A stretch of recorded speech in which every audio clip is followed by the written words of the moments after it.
ਨਾਜ਼ਰੀਨ, ਸਾਡੇ ਨਾਲ ਰਹਿਣ ਦਾ ਸ਼ੁਕਰੀਆ।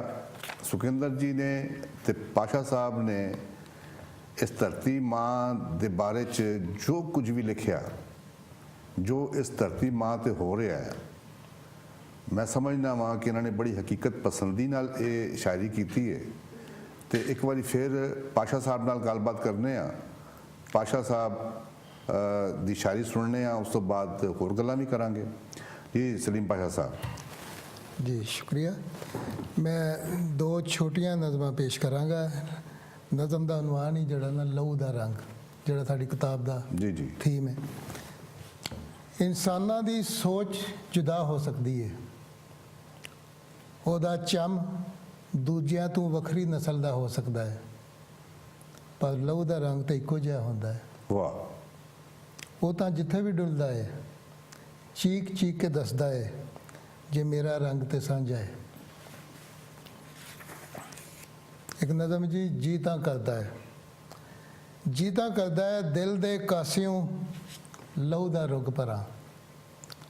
ਜੀ ਤਾਂ ਕਰਦਾ ਹੈ ਦਿਲ ਦੇ ਕਾਸਿਓਂ ਲਹੂ ਦਾ ਰੁੱਗ ਭਰਾਂ, ਵੱਲ ਅਸਮਾਨਾਂ ਉਛਾਲ ਦਿਆਂ। ਵਾਹ। ਧਰਤੀ ਉੱਤੇ ਡਿੱਗਣ ਵਾਲੀਆਂ ਸਭੇ ਬਲਾਵਾਂ ਕਿਸੇ ਤਰ੍ਹਾਂ ਮੈਂ ਟਾਲ ਦਿਆਂ। ਵਾਹ ਵਾਹ ਵਾਹ ਵਾਹ। ਤੇ ਚੂँकि ਗੱਲ ਹੋ ਰਹੀ ਹੈ ਟੈਰਰਿਜ਼ਮ ਦੀ, ਜੀ ਉਹਦੇ ਉੱਤੇ ਇੱਕ ਨਜ਼ਮ ਮੇਰੀ ਰਿਪੋਰਟ। ਅੱਛਾ।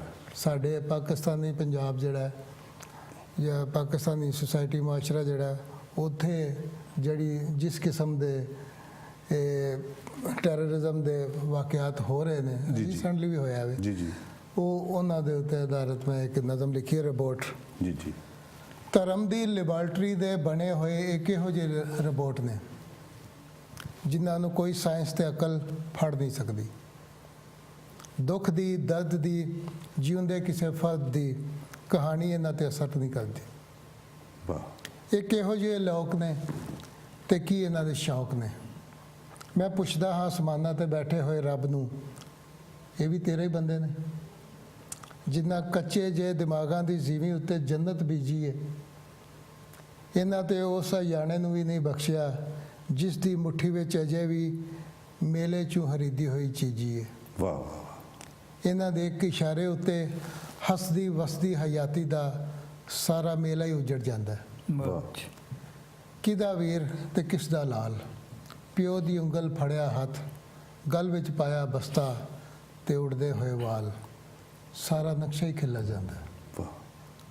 ਮੈਂ ਇੱਥੇ ਬਹਿ ਕੇ ਪਿੱਟਾਂ, ਤੂੰ ਉੱਥੇ ਬਹਿ ਕੇ ਰੋ, ਕਰਕੇ ਇਕੱਠੇ ਸਾਰੇ ਡਕਰੇ, ਛੋਟੇ ਵੱਡੇ ਬੋਟ ਰੋਬੋਟ। ਵਾਹ ਵਾਹ ਵਾਹ। ਪਾਸ਼ਾ ਸਾਹਿਬ, ਸੁਖਿੰਦਰ ਜੀ ਬਹੁਤ ਅੱਛੀ ਸ਼ਾਇਰੀ ਤੁਸੀਂ ਕੀਤੀ। ਤੇ ਇਹ ਲਹੂ ਦਾ ਰੰਗ ਜਿਹੜੀ ਕਿਤਾਬ ਹੈ, ਇਹਦਾ ਤੁਸੀਂ ਉਦਘਾਟਨ ਕਹਿ ਸਕਦੇ ਹੋ ਕਿ ਮੂੰਹ ਵਿਖਾਲੀ ਤੇ ਇਹ ਹੋਣਾ ਹੈ। ਤੇ ਇਹਦੇ ਬਾਰੇ ਸਾਡੇ ਨਾਜ਼ਰੀਨ ਨੂੰ ਦੱਸੋ ਕਿ ਕਦੋਂ ਤੁਸੀਂ ਕਰ ਰਹੇ ਹੋ ਔਰ ਕੌਣ ਮਹਿਮਾਨ ਆ ਰਹੇ ਨੇ, ਕਿਸ ਕਿਸਮ ਦਾ? ਹਾਂਜੀ ਮਲਿਕ ਸਾਹਿਬ, ਅਸੀਂ ਇਹ ਜਿਹੜੀ ਕਿਤਾਬ ਲਹੂ ਦਾ ਰੰਗ, ਇਹ ਕਿਤਾਬ ਅਸੀਂ ਜੀ ਰਿਲੀਜ਼ ਕਰ ਰਹੇ ਹਾਂ 13 ਅਗਸਤ ਨੂੰ। 13 ਅਗਸਤ ਦਿਨ ਐਤਵਾਰ ਸੰਡੇ, ਔਰ ਇਹਦਾ ਟਾਈਮ ਹੈ ਦੁਪਹਿਰੇ 1 ਵਜੇ ਤੋਂ ਲੈ ਕੇ 4 ਵਜੇ ਤੱਕ। ਔਰ ਇਹ ਕਿਤਾਬ ਅਸੀਂ ਰਿਲੀਜ਼ ਕਰ ਰਹੇ ਇੱਥੇ ਤੇ ਮਾਲਟਨ ਦੇ ਵਿੱਚ, Malton public library and community centre ਜਿਹੜਾ 3540 ਮਾਰਨਿੰਗ ਸਟਾਰ ਡਰਾਈਵ ਦੇ ਉੱਤੇ ਹੈ, ਉਹਦੇ ਮਲਟੀਪਰਪਜ਼ ਰੂਮ ਨੰਬਰ 1 ਦੇ ਵਿੱਚ ਅਸੀਂ ਰਿਲੀਜ਼ ਕਰ ਰਹੇ ਹਾਂ। ਇਸ ਜਿਹੜਾ ਸਾਡਾ ਅਦਬੀ ਪ੍ਰੋਗਰਾਮ ਹੋ ਰਿਹਾ ਹੈ ਮੁੱਖ ਵਿਖਾਲੀ ਦਾ ਕਿਤਾਬ ਦਾ, ਇਹਦੇ ਵਿੱਚ 2 ਸਾਡੇ ਮੁੱਖ ਬੁਲਾਰੇ ਹੋਣਗੇ। ਅੱਛਾ। ਇੱਕ ਬੁਲਾਰਾ ਤਾਂ ਹੋਏਗਾ ਜਸਬੀਰ ਕਾਲਰਵੀ, ਉਹ ਇਸ ਲਹੂ ਦਾ ਰੰਗ ਕਿਤਾਬ ਬਾਰੇ ਪੇਪਰ ਪੜ੍ਹਨਗੇ। ਦੂਜੇ ਸਾਡੇ ਬੁਲਾਰੇ ਪਾਕਿਸਤਾਨ ਦੇ ਨਾਮਵਰ ਸਾਡੇ ਅਦੀਬ ਇੱਥੇ ਕੈਨੇਡਾ ਦੇ ਵਿੱਚ ਰਹਿੰਦੇ ਨੇ, ਜਿਹੜੇ ਪ੍ਰੋਫੈਸਰ ਆਸ਼ਿਕ ਰਹੀਲ ਜੀ, ਉਹ ਪਰਚਾ ਪੜ੍ਹਨਗੇ। ਔਰ ਇਸ ਸਮਾਰੋਹ ਦੇ ਦੌਰਾਨ ਮੈਂ ਔਰ ਸਲੀਮ ਪਾਸ਼ਾ ਅਸੀਂ ਦੋਨੋਂ ਸ਼ਾਇਰ ਜਿਹੜੇ ਇਸ ਕਿਤਾਬ ਦੇ ਵਿੱਚ ਹਾਂ ਅਸੀਂ ਥੋੜ੍ਹੀਆਂ ਨਜ਼ਮਾਂ ਪੇਸ਼ ਕਰਾਂਗੇ ਜੀ ਹਾਂ। ਔਰ ਕੁਝ ਸਾਡੇ ਬੁਲਾਰੇ ਹੋਣਗੇ ਜਿਹੜੇ ਕਿ ਇਹ ਜਿਹੜੀ ਗੱਲਬਾਤ ਹੋਏਗੀ ਉਹਦੇ ਵਿੱਚ ਉਹ ਥੋੜ੍ਹੇ ਪਾਰਟਿਸਿਪੇਟ ਕਰਨਗੇ ਔਰ 2 ਹੋਰ ਸਿੰਗਰ ਇੱਥੇ ਦੇ ਬੜੇ ਨਾਮਵਰ ਸਿੰਗਰ ਇਕਬਾਲ ਬਰਾੜ ਅੱਛਾ। ਤੇ ਸਨੀ ਸ਼ਿਵਰਾਜ ਅੱਛਾ। ਉਹ ਵੀ ਹਿੱਸਾ ਲੈਣਗੇ। ਸੋ ਔਰ ਇਸ ਸਾਰੇ ਪ੍ਰੋਗਰਾਮ ਦੀ ਜਿਹੜੀ ਪ੍ਰੈਜ਼ਾਈਡ ਕਰਨਗੇ ਜਿਹੜੇ ਉਹ ਸਾਡੇ ਨਾਮਵਰ ਸਾਹਿਤਕਾਰ ਨਾਮਵਰ ਅਦੀਬ ਡਾਕਟਰ ਵਰਿਆਮ ਸਿੰਘ ਸੰਧੂ ਉਹ ਇਸ ਪ੍ਰੋਗਰਾਮ ਨੂੰ ਪ੍ਰੈਜ਼ੈਂਟ ਕਰਨਗੇ। ਤੇ ਇਹ ਕਿੰਨੇ ਕੁ ਵਜੇ ਹੋਏਗਾ?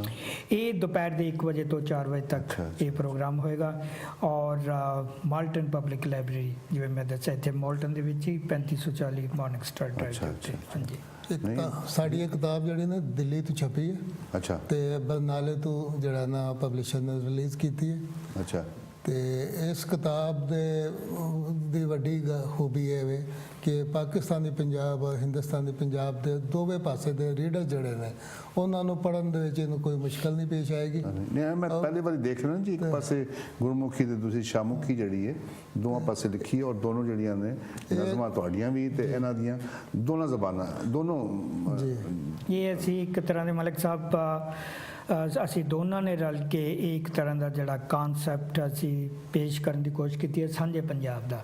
ਜੀ। ਕਿਉਂਕਿ ਸਾਂਝੇ ਪੰਜਾਬ ਦੇ ਵਿੱਚ 2 ਸਕ੍ਰਿਪਟਸ ਨੇ ਜਿਹੜੀਆਂ ਜ਼ਿਆਦਾ ਪਪੂਲਰ ਨੇ ਜਿਹੜੇ ਹਿੰਦੁਸਤਾਨ ਵਾਲੇ ਪੰਜਾਬ ਦੇ ਵਿੱਚ ਗੁਰਮੁਖੀ ਜਿਹੜੀ ਹੈ ਸਕ੍ਰਿਪਟ ਲਿਪੀ ਦੇ ਵਿੱਚ ਜ਼ਿਆਦਾ ਲੋਕ ਪੜ੍ਹਦੇ ਨੇ ਔਰ ਜਿਹੜੇ ਪਾਕਿਸਤਾਨ ਵਾਲੇ ਪਾਸੇ ਦਾ ਪੰਜਾਬ ਹੈ ਉਹਦੇ ਵਿੱਚ ਸ਼ਾਹਮੁਖੀ ਦੇ ਜੀ, ਜੀ, ਵਿੱਚ ਕਿਤਾਬਾਂ ਤੇ ਅਸੀਂ ਫਿਰ ਇਹ ਸੋਚਿਆ ਕਿ ਦੋਨਾਂ ਪੰਜਾਬਾਂ ਦੇ ਜਿਹੜੇ ਲੋਕ ਨੇ ਜਿਹੜੇ ਸ਼ਾਇਰੀ ਨੂੰ ਪੜ੍ਹਨਾ ਚਾਹੁੰਦੇ ਨੇ ਉਹਨਾਂ ਨੂੰ ਇੱਕੋ ਹੀ ਕਿਤਾਬ ਪੇਸ਼ ਕੀਤੀ ਜਾਵੇ ਤਾਂ ਕਿ ਉਹ ਜਦੋਂ ਇੱਕ ਪਾਸੇ ਦੇ ਦੋਸਤਾਂ ਨੂੰ ਕਿਤਾਬ ਦਿੰਦੇ ਜੋ ਕਹਿੰਦੇ ਸੀ ਯਾਰ ਅਸੀਂ ਗੁਰਮੁਖੀ ਨਹੀਂ ਪੜ੍ਹਦੇ ਦੂਜੇ ਨੇ ਕਹਿੰਦੇ ਸ਼ਾਹ ਅੱਜ ਕਿਹਾ ਵੀ ਅਸੀਂ ਇੱਕੋ ਹੀ ਕਿਤਾਬ ਦੇ ਵਿੱਚ ਸਾਂਝੇ ਪੰਜਾਬ ਨੂੰ ਪੇਸ਼ ਕਰਾਂਗੇ ਕਿ ਸਾਡਾ ਜਿਹੜਾ ਥਿੰਕਿੰਗ ਹੈ ਸਾਡੀ ਇਹ ਦੋਨਾਂ ਪੰਜਾਬਾਂ ਨੂੰ ਇਕੱਠਾ ਰੱਖਣ ਦੀ ਹੈ ਕਿ ਅਸੀਂ ਦੋਨੋਂ ਪੰਜਾਬੀ ਬੋਲਦੇ ਹਾਂ ਦੋਨੋਂ ਪਾਸੇ ਦੇ ਅਸੀਂ ਦੋਨੋਂ ਹੀ ਪੰਜਾਬੀ ਦੇ ਵਿੱਚ ਚੰਗਾ ਅਦਬ ਪੈਦਾ ਕਰ ਰਹੇ ਹਾਂ ਦੋਨੋਂ ਪਾਸੇ ਚੰਗਾ ਅਦਬ ਪੈਦਾ ਹੋ ਰਿਹਾ ਹੈ ਔਰ ਦੋਨੋਂ ਪਾਸੇ ਦੇ ਲੋਕਾਂ ਨੂੰ ਆਮ ਲੋਕਾਂ ਨੂੰ ਦੋਨੋਂ ਪਾਸੇ ਦੇ ਅਦਬ ਦਾ ਪਤਾ ਨਹੀਂ ਲੱਗ ਰਿਹਾ। ਅਸੀਂ ਕਿਹਾ ਵੀ ਇੱਕੋ ਹੀ ਕਿਤਾਬ ਵਿੱਚ ਅਸੀਂ ਦੋਨੋਂ ਹੀ ਸਕ੍ਰਿਪਟਸ ਰੱਖੀਏ ਤਾਂ ਕਿ ਦੋਨੋਂ ਪਾਸੇ ਦੇ ਲੋਕ ਨੇ ਜਿਹੜੇ ਇੱਕੋ ਹੀ ਕਿਤਾਬ ਖਰੀਦਣ ਇੱਕੋ ਹੀ ਕਿਤਾਬ ਨੂੰ ਪੜ੍ਹਨ ਔਰ ਉਹਨਾਂ ਦੇ ਦਿਮਾਗ ਦੇ ਵਿੱਚ ਵੀ ਇਹ ਗੱਲ ਹੈ ਕਿ ਦੋਨੋਂ ਹੀ ਤਰ੍ਹਾਂ ਦੀਆਂ ਜਿਹੜੀਆਂ ਸਕ੍ਰਿਪਟਸ ਨੇ ਸਾਨੂੰ ਮਨਜ਼ੂਰ ਨੇ ਔਰ ਦੋਨੋਂ ਹੀ ਪੰਜਾਬਾਂ ਨੂੰ ਅਸੀਂ ਇੱਕੋ ਹੀ ਮੰਚ ਉੱਤੇ ਲਿਆਉਣਾ ਚਾਹੁੰਦੇ ਹਾਂ। ਬੜੀ ਗੱਲ ਹੈ ਜੀ। ਤੇ ਆਪਣਾ ਸੁਖਿੰਦਰ ਜੀ ਸਾਨੂੰ ਫਿਰ ਇੱਕ ਲਹੂ ਦਾ ਰੰਗ ਚੋਂ ਕੁਝ ਹੋਰ ਸੁਣਾ ਦਿਓ ਜ਼ਰਾ ਤੁਸੀਂ। ਜ਼ਰੂਰ ਜੀ।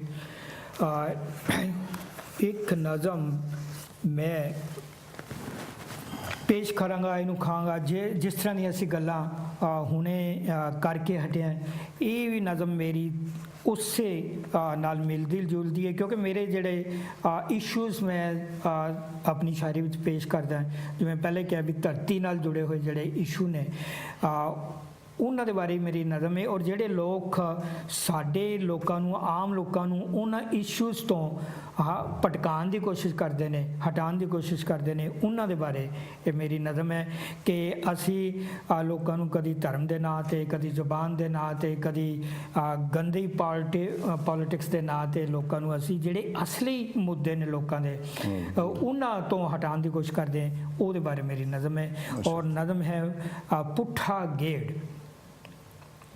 ਇਤਿਹਾਸ ਨੂੰ ਪੁੱਠਾ ਗੇੜ ਦੇਣ ਵਾਲੇ ਕਿਰਦਾਰ ਮੁੜ ਆਉਂਦੇ ਹਨ। ਹਰ ਵਾਰ ਉਹਨਾਂ ਦੇ ਚਿਹਰੇ ਉੱਤੇ ਕੋਈ ਨਵਾਂ ਮਖੌਟਾ ਸਜਿਆ ਹੁੰਦਾ ਹੈ ਪਰ ਉਹਨਾਂ ਦੇ ਨਾਅਰੇ ਨਹੀਂ ਬਦਲੇ। ਸਿਰਫ ਹਿੰਦੂਆਂ ਲਈ ਸਿਰਫ ਸਿੱਖਾਂ ਲਈ ਸਿਰਫ ਮੁਸਲਮਾਨਾਂ ਲਈ ਸਿਰਫ ਯਹੂਦੀਆਂ ਲਈ ਸਿਰਫ ਈਸਾਈਆਂ ਲਈ। ਸਦੀਆਂ ਬੀਤ ਜਾਣ ਬਾਅਦ ਵੀ ਉਹਨਾਂ ਦੇ ਬੰਦ ਦਿਮਾਗਾਂ ਦੇ ਬੂਹੇ ਨਹੀਂ ਖੁੱਲੇ। ਉਹ ਅਜੇ ਵੀ ਇਨਸਾਨ ਨਹੀਂ ਬਣ ਸਕੇ। ਧਰਮ ਕੂਕਦੇ ਉਹ ਨਿੱਕੀਆਂ ਬੱਚੀਆਂ ਦੇ ਢਿੱਡਾਂ ਵਿੱਚ ਛੁਰੇ ਕੋਪ ਦਿੰਦੇ ਹਨ। ਧਰਮ ਦੇ ਨਾਮ ਉੱਤੇ ਉਹ ਆਪਣੀ ਮਾਂ ਜਿਹੀ ਔਰਤ ਦਾ ਬਲਾਤਕਾਰ ਕਰ ਦਿੰਦੇ ਹਨ। ਧਰਮ ਦੇ ਨਾਮ ਉੱਤੇ ਉਹ ਆਪਣੀਆਂ ਹੀ ਮਾਸੂਮ ਧੀਆਂ ਦੇ ਜਿਸਮਾਂ ਦੇ ਟੁਕੜੇ ਕਰਕੇ ਤੰਦੂਰ ਵਿੱਚ ਬਾਲਣ ਬਣਾ ਬਾਲ ਦਿੰਦੇ ਹਨ। ਕੁਝ ਵੀ ਨਹੀਂ ਬਚਿਆ ਇਹਨਾਂ ਮਖੌਟਾ ਤਾਰੀ ਕਿਰਦਾਰਾਂ ਤੋਂ। ਰੇਡੀਓ टीवी इंटरनेट अखबारां मैगजीन स्कूल कॉलेज यूनिवर्सिटियां दफ्तर घर ਸ਼ਾਪਿੰਗ ਪਲਾਜ਼ੇ ਹਰ ਜਗ੍ਹਾ ਹੀ ਇਹ ਦੰਦ ਦਨਾਉਂਦੇ ਫਿਰਦੇ ਹਨ।